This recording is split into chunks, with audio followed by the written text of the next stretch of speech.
Merci d'avoir pris position. Cette semaine, les votes ont été plus ou moins serrés, mais vous avez tout de même montré une certaine préférence. En effet, 65% d'entre vous ont décidé de partir à la recherche des affaires. Désolée Caroline, une prochaine fois. Et toutes les affaires, elles sont où? Comme tu l'as remarqué, j'ai déjà commencé à emballer pas mal de choses.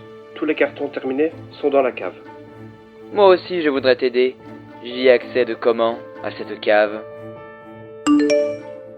C'est gentil, ça te ressemble pas mais c'est sympa. Pour accéder au carton, il te faut la clé. Elle est cachée dans un endroit que je vais te révéler à l'aide d'un rébus.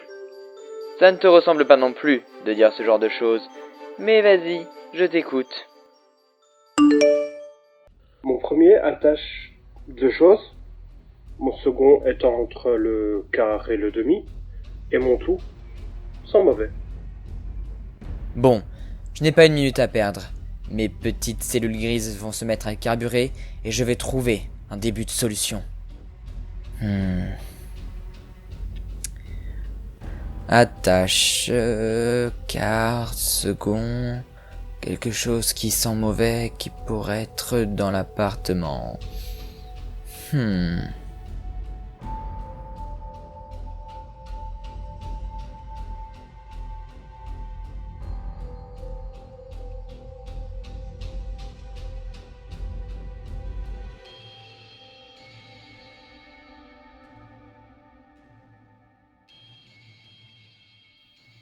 Ça y est, j'ai trouvé.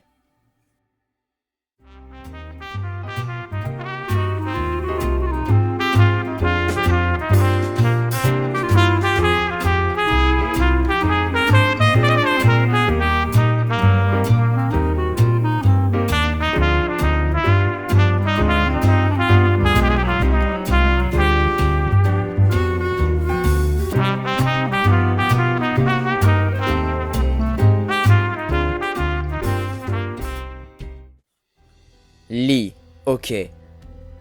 Mon second est entre le quart et le demi. Un quart et un demi. Mais c'est un tiers. Oui, un tiers. Lit, tiers, litière. La clé de la cave serait donc cachée dans ma litière. Est-ce que ça correspond à mon tout, qui sent mauvais? Bon, ok. Pas de doute. Litière est bien la solution à cette énigme. Je me précipite dans la pièce voisine et je plonge les pattes dans les petits graviers de litière. Au bout de quelques secondes, je sens un objet froid et métallique. La clé de la cave. Je m'en empare et je sors de l'appartement. Je dévale les escaliers sur 5 étages et je me retrouve dans les sous-sols de l'immeuble. Il fait sombre et humide. L'odeur est nauséabonde. Face à moi, au bout du couloir sans lumière, se trouve la porte numéro 217. Ma cave. Je progresse lentement et je perçois des bruits qui me mettent la chair de chat. Sur ma droite, un petit craquement attire mon attention et mes deux oreilles se dressent dans cette direction. Un rat borgne bondit sur moi. Je ne peux éviter le combat. Il me faut mettre cet ennemi hors d'état de nuire afin de pouvoir accéder à la cave. Me revoilà. Je vais donc vous expliquer comment fonctionnent les combats, quelles en seront les règles. Jiggles attaque systématiquement en premier. Pour attaquer, il faut lancer 2 dés et additionner le résultat au poids actuel de Jiggles, en l'occurrence cette semaine 6 kg. Cela constituera son score d'attaque et il faudra alors ôter ce score au point de vie de notre ennemi, ici le vilain rat épée. C'est ensuite au tour du rat d'attaquer. Attention, 2 résultats assurent une première mort assurée. Cette semaine, si le lancer de dés donne 2, 12, ce rongeur parisien errant dans le métro et les égouts, porteur de toutes sortes de maladies, infligera un coup de griffe infecté.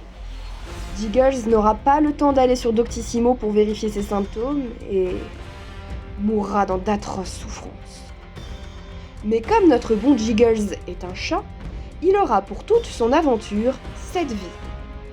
Attention donc à ne pas, tout au long des combats, avoir plus de 7 fois l'un des chiffres maudits. Une fois le tour de rat épée achevé, et si le résultat n'est pas 2 ou 12, c'est de nouveau à Jiggles d'attaquer. Et ainsi de suite, jusqu'à venir à bout de ses 65 points de vie. Si nous remportons la victoire contre Rat épée, nous pourrons continuer l'aventure. Si nous perdons 7 fois avant d'avoir vaincu le rat, adieu Jiggles. Réponse la semaine prochaine. Jiggles va donc lancer les dés. Faites vos jeux, rien ne va plus.